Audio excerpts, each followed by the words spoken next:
Good morning, Trinity, and welcome to Musical Mondays. When we think of the word Epiphany, we most often think of the three wise ones following the star to the manger where the baby Jesus is. But in the Church Catholic, the Church Universal, after all, that's what the word Catholic means, Epiphany, the feast of the Epiphany or Epiphany Sunday, really celebrates three manifestations or showings of God. After all, that's what Epiphany means, manifestation or showing.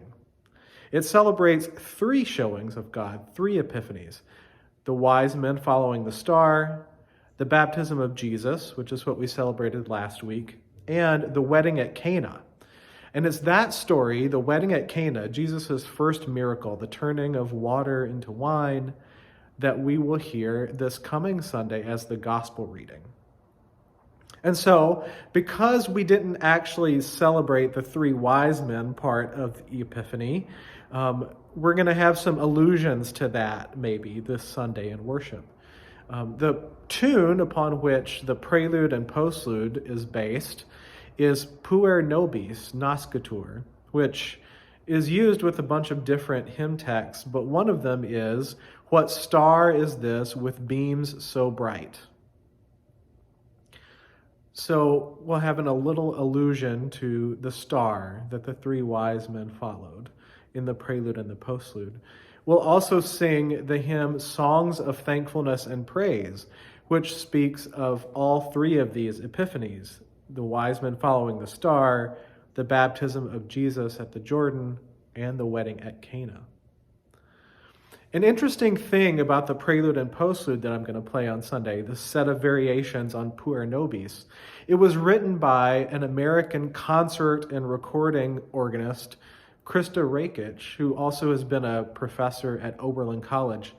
And she wrote it in honor of a friend of hers whose birthday is December the 24th. So in addition to this being an allusion to Epiphany with the tune associated with the text, "What star is this?" one of the variations actually quotes Silent Night. So it's another bit of allusion to Christmas, which I think is kind of fun because in many traditions, this past Sunday that we celebrated the baptism of our Lord was just as much a Sunday of Christmas as the previous ones. In fact, if you went to a Roman Catholic church on Sunday, you probably saw all of the Christmas decorations still up. In fact, in some traditions, they even celebrate Christmas all the way until February the 2nd, which is the commemoration or the feast of the presentation of Jesus in the temple. So if you want just a little more Christmas, there will be a little bit more to be had this Sunday. I'm going to share with you now one of those variations on Puer Nobis, the one that quotes Silent Night, just because I think it's a delightful piece, and encourage you to tune in maybe a little early to the live stream on Sunday.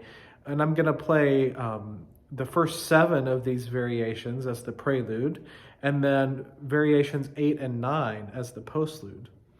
And I wanted to mention that I first learned about these set of variations through a project on YouTube called Amplify Female Composers, a project that seeks to amplify the voices of female composers, especially as they're often overlooked in classical music and sacred music.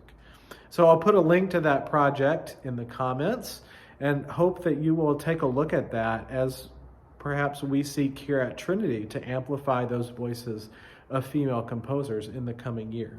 So enjoy this variation on Puer Nobis by the American organist Krista Rakic.